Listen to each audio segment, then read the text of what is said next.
Hello అండి, welcome back our channel. అందరూ ఎలా ఉన్నారు? బాగున్నారా? చదువుతున్నారా? ఎలా చదువుతున్నారు? ఫస్ట్ ఆఫ్ ఆల్ ఆరోగ్యం ఎలా ఉంది? బాగుందా? ఫస్ట్ ఆఫ్ ఆల్ హెల్త్ అయితే చాలా జాగ్రత్తగా చూసుకోండి, మంచిగా తినండి. ఇదైతే ఫస్ట్ చెప్పవలసింది. ఎందుకంటే మనకి హెల్తీగా ఉంటేనే మనము మంచిగా చదువుకోవడానికి వీలుగా ఉంటుంది. సో హెల్త్ అయితే బాగాలేకపోతే మనం చదువుకోవడానికి హెల్త్ అంటే సహకరించదు కదా. సో అదండి. ఇంకా నేను వచ్చేసి యాక్చువల్గా ఇంకా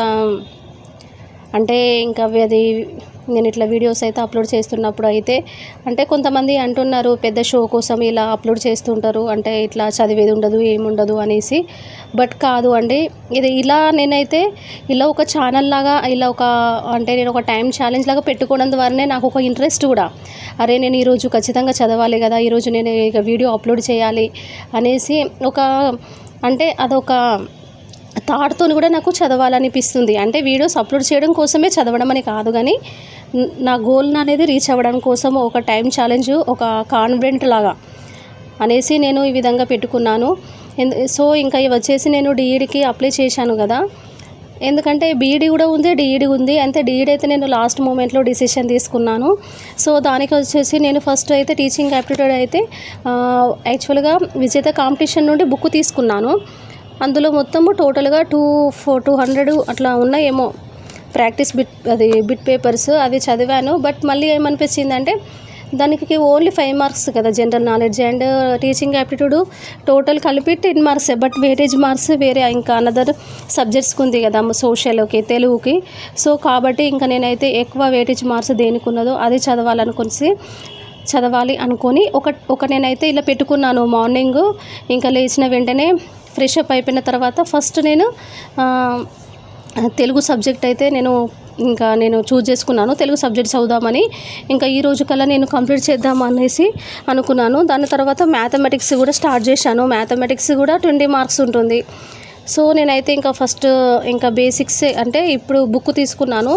సో కొంచెము అది ఫార్ములాసు ప్రిన్సిపల్స్ని బట్టి కొంచెం తొందరగా ఒక మోడల్ చూసుకుంటే మనం ఆటోమేటిక్గా మిగతావి కూడా చేయగలుగుతాం కదా అనేసి నేనైతే మ్యాథమెటిక్స్ కూడా స్టార్ట్ చేశాను. ఎందుకంటే వెయిటేజ్ మార్క్స్ యాక్చువల్గా నాకు వీటిపైన ఐడియా ఉంది. బట్ కానీ అప్పుడు నేనైతే ఇంగ్లీష్ మీడియంలో టీచింగ్ చేశాను. బట్ నాకు ఇప్పుడు నేను తెలుగు మీడియం అని ఎందుకు పెట్టానంటే నాకు అక్కడ సోషల్ కానీ టీచింగ్ యాప్టిట్యూడ్ కానీ కొంచెము తెలుగులో అనేది నా 10th వరకు నేను తెలుగు మీడియం కాబట్టి అది ఈజీగా తొందరగా అర్థం చేసుకోవడానికి ఉంటుంది. బట్ దట్ మళ్ళీ ఏంటంటే తెలుగు సబ్జెక్ట్ కూడా ఉంది కదా. సో నేను తెలుగు సబ్జెక్ట్ కూడా పెట్టడానికి వీలుగా ఉంటుంది అనేసి నేను తెలుగు మీడియంలోనే ఎంట్రన్స్ బుక్ తీసుకున్నాను. సో ఇప్పుడు నేను మ్యాథమెటిక్స్ అనేది నాకు కొంచెం ఇంగ్లీష్లోనే అలవాటు అయిపోయింది. బట్ మళ్ళీ నేను తెలుగులో చూస్తుంటే కొంచెం నాకు అంటే వర్డ్స్ ఉంటుంది కదా, కొంచెం తెలుగు వర్డ్స్ ఇంగ్లీష్ వర్డ్స్కి. సో ఇంకా నాకు కొంచెం అట్లా అది డిఫరెంట్ అట్లా అనిపిస్తుంది, కొంచెం వర్డ్స్ అనేవి డిఫరెన్స్గా అనిపిస్తుంది. కానీ పర్వాలేదు, కొంచెం తెలుగులోనే నాకు ఇంకా తొందరగా ఈజీగా అర్థం చేసుకోవడానికి చాలా కంఫర్ట్గా అనిపిస్తుంది. మీకైతే మీరు ఏ మీడియమో అది మీకు బెటర్గా అనిపిస్తే మీరు అదే చూస్ చేసుకోండి. సో ఇంకా వచ్చేసి నేనైతే ఫస్ట్ అకర్ణీయ సంఖ్యలు అంటాము కదా, అది సబ్జెక్టు, ఇంకా ఘాతాలు మరియు ఘాతాంకాలు. సో ఇంకా a⁻m అనేసి 1/a⁻m, a⁻n, a⁻0 = 1, a⁻m/, అది ఫార్ములాస్ అయితే కంపల్సరీగా గుర్తుపెట్టుకోవాలి. సో నేనైతే అప్పుడు లాస్ట్ ఇయర్ కాకుండా లాస్ట్ ఇయర్ అయితే నేను మ్యాథమెటిక్స్ అయితే టీచింగ్ అయితే చేశాను. సో సేమ్ మన స్టేట్ బోర్డు ఎగ్జామ్సే టీచింగ్ చేశాను. బట్ అప్పుడైతే ఓకే పర్వాలేదు. బట్ ఇప్పుడు కూడా మళ్ళీ నేను ఫార్ములాస్ కొంచెము నేర్చుకోవాలి. ఇంకా వచ్చేసి తెలుగు సబ్జెక్ట్లో అసలు నేను తెలుగు చదువుతుంటే చిన్నప్పుడు చదివాను కదా, నాకు చాలా హ్యాపీగా అనిపించింది. దాంట్లో కవి పరిచయాలు కానీ ఇంకా ఏదన్నా మీనింగ్స్ అవి చదువుతుంటే చాలా హ్యాపీగా అనిపించింది. చిన్నప్పుడు ఇలా చదువుకున్నాను తెలుగు సబ్జెక్టు అనేసి.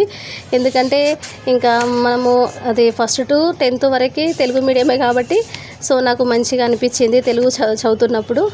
అందులో వచ్చేసి ఒకటి చెప్తాను మీకు నేను, ఈ కవి పరిచయం పాఠ్య భాగము అనేసి ఉంది కదా, ఇందులో అంటే కొంచెం అది వ్యక్తుల గురించి కూడా చదువుతున్నప్పుడు అక్కడ సముద్ర ప్రయాణం అని ఉంది కదా, అంటే ముద్దు రామకృష్ణయ్య ఆయన ఏంటంటే ప్రవేశిక, ఆయన ఎలా అనేది అసలు అది అనేది చదవడానికి ఆ టైంలో అసలు డబ్బులు అనేవి తను అదర్ స్టేట్కి వెళ్ళి చదవడం అంటే చాలా కష్టంగా ఉండేది. బట్ తను తన దగ్గర ఏం లేకుండా వెళ్ళి ధైర్యం చేసి చదవడానికి నేర్చుకోవడానికి వెళ్తాడు. అది అనుకున్నది విధంగా ఉన్నత విద్య పూర్తి చేయాలి, దేశం కోసం ఏదో ఒకటి చేయాలి, ఏం చేయాలి, ఎట్లా చేయాలి, పరిపరి విధాలుగా ఆలోచిస్తున్న మనసు ప్రయాణం కొనసాగుతున్నది. ఒక బీద అబ్బాయి ఈ ప్రయాణంలో ఇంగ్లాండు ఎలా చేరుకున్నాడో ఆసక్తికరంగా తెలుపుతుంది ఈ పాఠం అనేసి. ఇది చాలా నాకు మంచిగా కదిలింప అంటే నాకు హార్ట్కి అనేది టచ్ అయిపోయింది. ఎందుకంటే ఇంకా వచ్చేసి పాపం అక్కడ ఇట్లా స్టోరీ లాగా చదువుతుంటే చాలా మంచిగా హ్యాపీ అంటే మంచిగా అనిపించింది. ఇంకా వచ్చేసి ఆయన దగ్గర కనీసము అసలు వెళ్తున్నప్పుడు అసలు అమౌంట్ అనేది ఏమీ లేదు. బట్ అక్కడ వాళ్ళు పడవలో ఎక్కినప్పుడు కూడా అక్కడ అసలు టికెట్ అనేది కూడా లేదు. అప్పుడు వాళ్ళు వస్తారు కదా, చెకింగ్కి వచ్చినప్పుడు కూడా మీరు స్టడీస్ కోసం వచ్చినారని అడిగారు. అప్పుడు వెంటనే అవునని చెప్పాడు. అప్పుడు కూడా తను అగ్రీ చేయడము తనకి అలౌ చేయడము అట్లా ఇంగ్లాండ్ వెళ్ళడానికి. సో చాలా మంచిగా అనిపించింది అక్కడైతే. ఇంకా వచ్చేసి శతకవులు ఉంది కదా, సారాంశంలో కొన్ని ఒకటి కదా, ఉచితమ పేదవారికి అన్నదానం, వస్త్రదానం, అధికంగా చేవు, నీచమైన సుఖాల కోసం అబద్ధాలాడకు, అనవసరంగా ఎవరితోనూ వాదన దిగకు, హద్దు మీరి ప్రవర్తించకు, అందరితో సఖ్యంగా ఉండు, ఈ సూత్రాన్ని వేదాలుగా భావించు అనేసి ఉంది కదా. ఇంకా ఇది ఇంకొకటి భాస్కరం, ఎంత చదువు చదివినా అందులో అంతరార్థాన్ని గ్రహించలేనప్పుడు ఆ చదువు వ్యర్థము. అటువంటి చదువును ఎక్కడైనా గుణవంతులు మెచ్చుకోరు. ఎంత బాగా వంట చేసినా దానిలో తగినంత ఉప్పు లేకపోతే అది రుచి ఉండదు కదా. ఇట్లా చదువుతున్నప్పుడు కొంచెం నాకు అంటే మంచిగా అనిపించింది. చాలా రోజుల తర్వాత అసలు తెలుగు సబ్జెక్టు పట్టుకుంటున్నాను. సో ఇంకా ఇందులో వచ్చేసి నేనైతే ప్రకృతి వికృతి పదం అనేసి ఫస్ట్ ఆఫ్ ఆల్, ఇంకా పర్యాయ పదాలు, నానార్థాలు, ఇంకా నేనైతే ఆ రోజు ఒకటి అయితే టాలెంట్ లాగా పెట్టుకున్నాను. ఇంకా తెలుగు అనేది తొందరగా కంప్లీట్ చేయాలి, ఎందుకంటే టైం అనేది చాలా తక్కువ ఉంది కదా. ఎగ్జామ్ 25th రోజు అంటున్నారు కాబట్టి మళ్ళీ చదవాలి, రివిజన్కి కూడా కొంచెం టైం పెట్టుకోవాలి. ఎందుకంటే ఒక్కోసారి ఫస్ట్ టైం చదవగానే గుర్తుండిపోదు. సో ఇంకా నేనైతే కొంచెం అదైతే ఇంకా తర్వాత వచ్చేసి పర్యాయ పదాలు ఇంకా నానార్థాలు కూడా చదివాను. నానార్థాలు కూడా చాలా 1-2 పేపర్స్ వరకు ఉన్నవి, ప్రాక్టీస్ బిట్స్ అవి చదివాను. ఇంకా పర్యాయ పదాలు కూడా చదివిందే చెప్తున్నాను. నేనైతే చదవంది అయితే ఏం కావాలని అయితే ఇట్లా వీడియోలో అయితే చెప్తలేను.